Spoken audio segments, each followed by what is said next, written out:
Yo, what's going on guys, it is FoxyDude98 here and welcome back to a brand new video for you guys today here on the channel. Today we're back with my F1 2013 career modes here for the Japanese Grand Prix, and we are currently doing a very good job. If we have a look at the standings quickly, just to refresh your minds, we're on 214 points after a successful Korean Grand Prix. If you haven't watched Korean Grand Prix, go check that one out. That would be last episode. I should have made a playlist of my entire F1 2013 career mode by now. I'm trying to sort out my channel so it's easier to find specific videos. And as you can see, it is pretty much a five-way fight, really. But between me, down to Nico Rosberg, are all in with a shout of the World Championship. Of course, Rosberg is a little bit further back, and he really just needs like a huge run of form because there's still 5 races to go, so there's still plenty up for grabs. And of course, I'm going into all these races blind. I'm not practicing for them because you may or may not know, I've never played F1 2013. Like, even when F1 2013 like came out originally, I never played it. It was the only game that I never actually bought in the Codemasters series, just like on the release,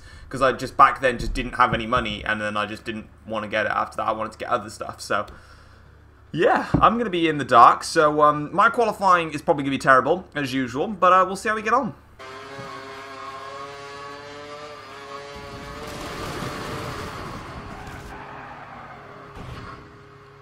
Well, there goes that qualifying session. Just lost it in the Dunlop curb, and I'm not recovering anything from that, so great, starting from last on the grid. Do you know what? That's exactly where I wanted to start in the first place. I may have just sounded like I was moving further away. That's because I was. My TV was going to turn off.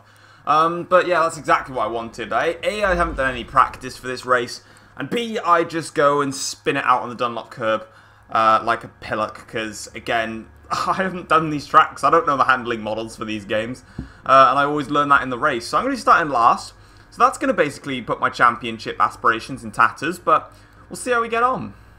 Okay, so we're on the grid then. Fernando Alonso, my championship rival, is on pole position. Vettel, my championship rival, is on the front row alongside him, and I'm down in last place, which is absolutely phenomenal. I probably maybe should have started on the hard tyres, give myself a slightly go a bit longer in the stint, but you know what? I'm going to start on the softer tyres, or the option tyres, should we say. And it's 5 lights, and away we go. That was an awful start. That was terrible. So much wheel spin on the getaway then. Alright.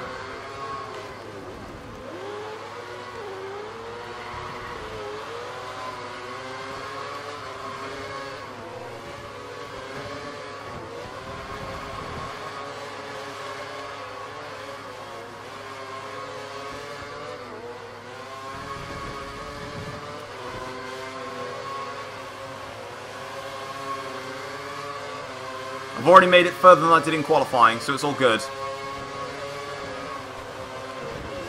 Oh, Pastel, what are you doing? I'm going to go down the inside into the second Degner on him.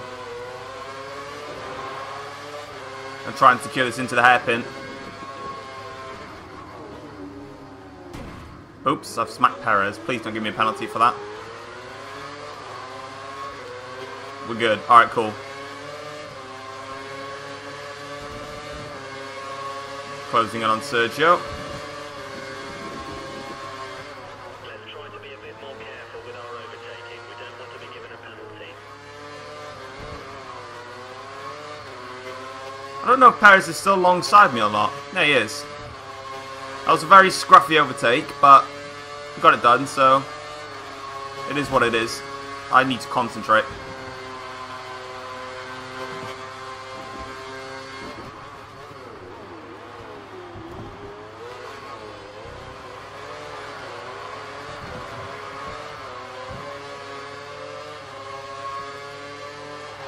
From 22nd on the grid up into 11th place.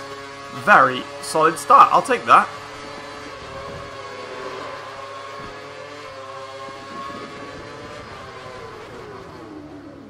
Excuse me, Lotus cars. I kind of need both your positions. Oh, God. Yeah, we'll drift it round, sure. That'll do. Bump on a bit of curves to just give me the extra boost off that corner. That's a double overtake. I'm actually doing quite well at the moment. I feel quite quick.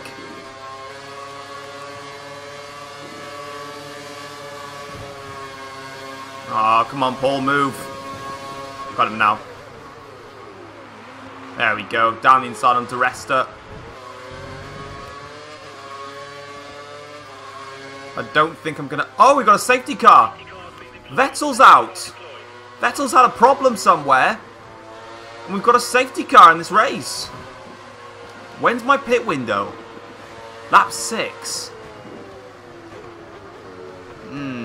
Do I stop now for the hard tyres? Or do I keep it out? I might pit this lap and just take the options to the end of the race. Safety car's not going to come in this lap. I'll be at the back of the grid no matter what. But then I would have done my pit stop. No one else would have. They're not going to build a pit stop's advantage on me, especially if Alonso's going to be the way he is. I'm going to come in. I'm going to come in and make my stop now.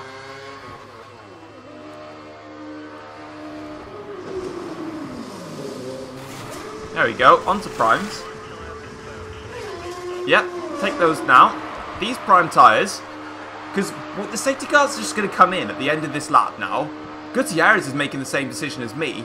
I'm not even going to be at the back of the grid either. I'm only going to be in like P14 after this. I might even jump Charles Pic here out of the pits. And I'm going to do just that.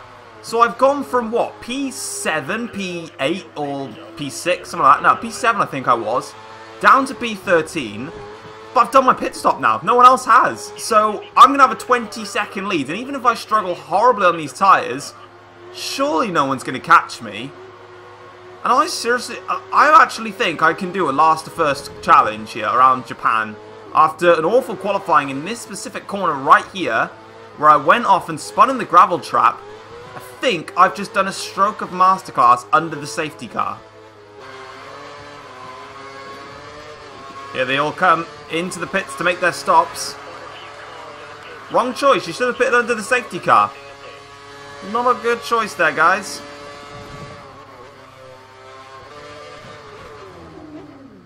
I didn't realise Grosjean would go so slow through that hairpin. Wow.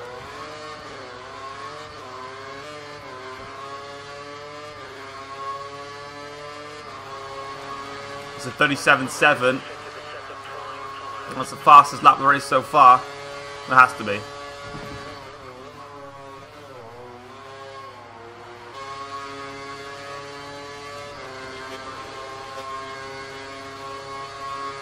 Coming through 130R. These tyres are dead and Fernando is right on my tail. Just gotta make it through here. Just comfortably through that corner.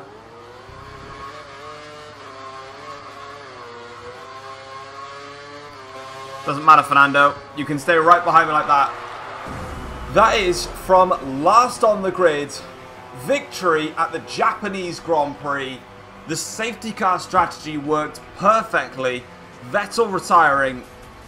And we managed to drag these tyres home for a phenomenal race win here in Japan. A 1-2 for Ferrari. And that is awesome stuff. I am so happy about that. Whew. As Jeff says there, we are now top of the World Drivers' Championship. We now have a 26-point lead at the top of the championship ahead of Sebastian Vettel, who's 43 points behind.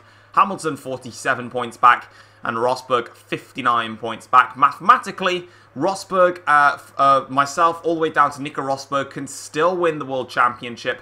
However, if we beat Nico Rosberg in the next Grand Prix, I believe he's ruled out of the equation. And if we beat Hamilton by more than 3 points, I think it is, he's out of the equation as well. But at the moment, it is only the top 5 that can win the championship. Moving on into the Constructors' Championship, Ferrari have a 24-point lead over Mercedes-Benz, followed by a decent 99-point lead over Red Bull Racing. And I think that was the 4 of us just slicing our way through there. That is one of my best comeback drives. Well, it was last to first. I literally just pitted under the safety car. Nobody else did. I think one driver did the same as me. Nobody else did it. So, yeah, literally just did the perfect strategy then. So, yeah, awesome. Alright then, so that is going to be it for this episode. Obviously, I have 2 contract offers here. One from Force India, one from Williams. I'm declining both of those. I won't be joining any of those teams. I'm staying with Ferrari until the end of the season. But that is going to be it in here in the Indian Grand Prix is going to be the next one. But as you can see, having a look at it, we've got our 6th win of this season. In terms of the race results, nothing to talk about there. And then in terms of the teammate challenge, we've outraced Alonso 10-5, out-podiumized him 10-9. out-qualified him, not at all. Fastest laps there, we've got more. So yeah, that's going to be it for this episode. But if you guys have enjoyed it, feel free to drop it a like, subscribe if you're new around here as well. And I'll see you guys next time where we go to the Indian Grand Prix for the next round. Take care all, guys. Peace.